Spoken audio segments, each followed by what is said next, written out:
Barbershop conversation, guys. Feel free, hit the subscribe button.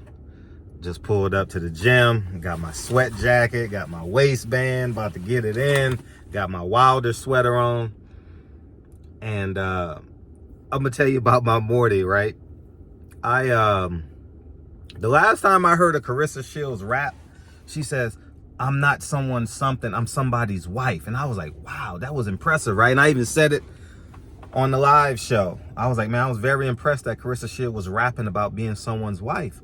So I something, you know how you go to your home feed on your YouTube, and I said, oh, Carissa Shields got a rap. Let me cut it on. And I got surround sound all along my mansion. You know what I mean? You know what I mean? So I'm like, oh, let me click on Carissa Shields, man. I know she's gonna talk about, I'm assuming, something positive. First line, I'm a bad bitch. I knock a bitch out. I got the kids. I gotta cut it off. Let me give y'all a message from the over $10 million man. Success has a language. And because our moral compass is so low, and we have been taught and trained that in order for a black person to be successful, they got to take the whole hood with them. They got to take the characteristics of the hood with them. Just like you're branding yourself, like you have a GWOAT chain now, and I'm using Carissa Shields as an example, but put this in men's boxing, women's boxing, and in life in general. She has a GWOAT chain, so she's branding herself, right? So she wants people to call herself the GWOAT. And I already know people gonna say, well, men can say nigga, women can say, it's not acceptable on no language. Everybody knows me. If I greet you, I say sir, I say king, I say queen, or whatever. Something so it don't separate the room, right? And by her own definition, she says she's the greatest woman of all time. So she knows there's a difference between a man and a woman and being the best at so and so. It's subconscious, but it's real. She didn't say GBO. And I'm gonna say this: being a wife, being a husband, is as close as you can be to God without having kids. And we always want to separate ourselves from God, right? We got to be cool. Being cool, being a bad bitch is what got that coach hit upside his head. Because if you had great decorum, like you said in your interview, I'm not going to stoop low to Jake Paul. I'm going to rise above it all. But Carissa, your family didn't rise above it all. They was in the bad bitch mindset, real nigga mindset. When you negotiated with Mr. Salita, did he call you a bad bitch? When you negotiated with, I'm assuming, Eddie Hearn, did he call you a bad bitch? No, you would be livid. This would be a big news. But the same way you call yourself the GWOAT is the same way people can call you a bad bitch. Success has its own language. That's it. And it's no other way to talk about it. You say, Fred, why are you talking about it? Because I have my kids running around. And I'm like, I know I can play a Carissa Shields song. I ain't lying. I'm like, oh, I can play a Carissa Shields song, no problem. Bad bitch. Oh, damn. It's playing all throughout my mansion. And I want us to understand, black culture is a piece of crap. You want to know what black culture did? Black culture almost got Shakur Stevenson murdered. He was standing right next to the man that got murdered. You know what rap culture is? You know what black culture is that we've accepted? Pants halfway off our ass. Nigga, bitch. Not everything is for public consumption. Go all my interviews. Have I ever called a black man a nigga? All my interviews. Have I ever called a black woman a bitch? Interviews. Commentary, quoting, that's two different things. In the barbershop, That's completely different. But I've never ever, when negotiating, I have a building. Well, so many, but y'all don't care. When I negotiate with female real estate agents, I don't be like, "What's up, bad bitch?" I say, "Hey, ma'am. Yes, ma'am. No, ma'am." That's it. But we are our worst enemy. We are our worst enemy. It's going to be the white man's fault, right? It's going to be the black man's fault. That's who it's going to be. You are under the covering of a man, Carissa. You're engaged. You said you're somebody's wife. I don't know if you got married yet. So you are under the covering. I believe the young man's name is Tony. We got to act like it. You're no longer a woman of the streets. The women of the streets need to see Carissa, the wife. Quote, the greatest wife of all time. That's what it stands for. The greatest wife of all time. The greatest woman of all time. The greatest wife of all time. The greatest woman of all time. And you are one of one. Accept it. I already know I'm going to get heat back. Carissa going to be mad. I don't care. You're talking to a $10 million man. Family man. Ain't got no middleman.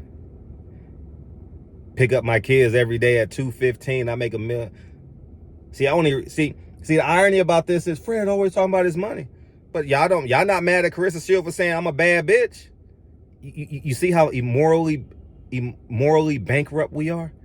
It's cool for a self-made black man. It's not cool for a self-made black man to say, hey, I'm worth over $10 million. And I ain't never thrown a football, never made a jump shot, never knocked anybody out. Common sense, logical, practical step of the way, never over leveraged myself, never did drugs, no cocaine, no nothing. But a black man and or a black woman can say, I'm a black bitch, I'm a black pimp, I'm a black drug dealer. And y'all dance and twerk with your fucking tongue out and put on the biggest purple wigs and green wigs and but I can stand here, sit here, excuse me, in my $100,000, $120,000 car. I'm throwing it in your face. Like I said, I'm putting the mirror up to all y'all. I was just shocked. I ain't gonna lie. I was just shocked because the last time I heard Carissa Shields rap said she was gonna be somebody's wife. And I'm gonna show you what me and the kids listen to. If you listen to my stories, you'll know what we listen to. I'm gonna show you what we listen to every day. There'll be no skullduggery, no flim-flam, no compromise, no sellout. No. On the way to school, we listen to Malcolm X every morning. Every morning. We don't listen to rap. We don't listen to nothing. And I'm thinking Carissa Shields is going to talk about being a family woman, a wife, or being a great boxer. I didn't want my daughter to hear black bitch, bad bitch. I didn't want her to hear that.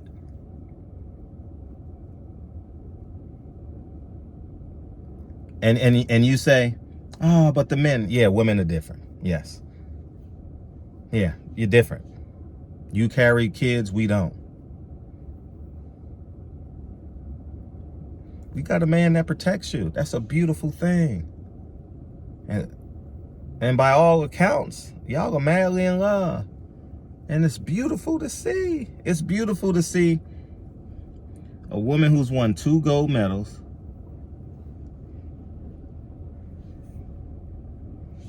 A woman who's won 2 gold medals.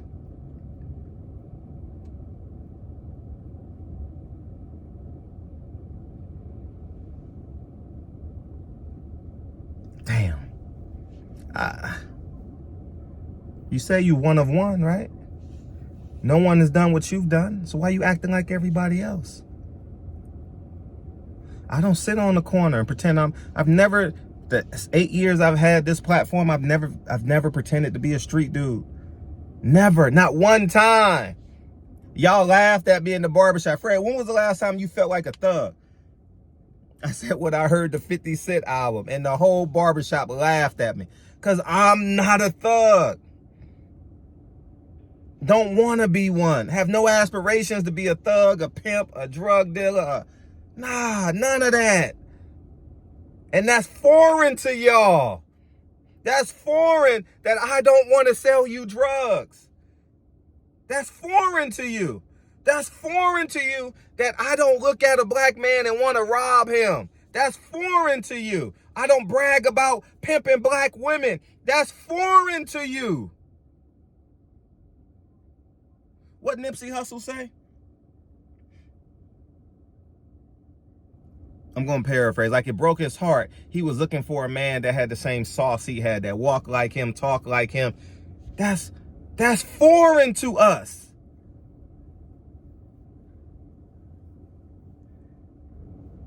Success is foreign to us. You don't use that same language when you're negotiating with Stephen Espinoza. You know why? Because white ice is colder. You don't have to tell us. You're showing us white ice is colder. That's why I say live on integrity. My Uncle Max says, I don't care who says truth. I stand for truth no matter who tells it. And that's where I'm at in my life. This is Uncle Fred, man. This is Uncle Fred, man. Uncle Fred, man. And I'm about to head to the gym now, man.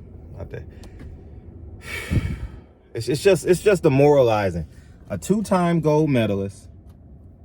And I don't give a fuck, because I can stand on this. You don't talk to your mother that way. You don't talk to Eddie Hearn that way. You don't talk to Mr. Salita that way.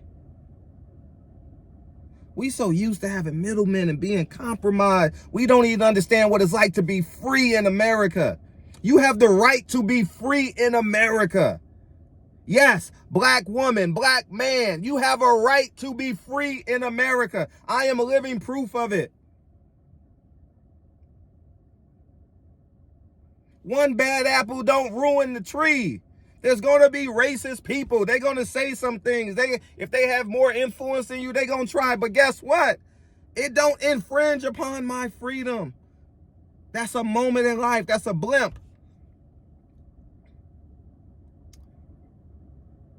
We are morally and emotionally bankrupt. Jay Prince, no one in boxing has ever fucking challenged Jay Prince. No one. Not one fucking person. Shakur Stevenson almost lost his fucking life.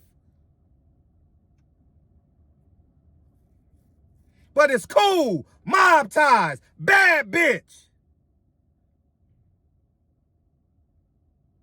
I'm going to work out, man. I appreciate this extra adrenaline, because I need to hit that heavy bag. And I'm going, y'all keep on praising Jay Prince. All y'all niggas down in Texas, keep on praising Jay Prince. Yeah, he cool, man. He get all the money. He this, he that. He almost got Shakur Stevenson murdered. And guess what? Takeoff lost his life. Some mother lost their son. Some father lost their son. Why? At a private Prince family event. But we cowards.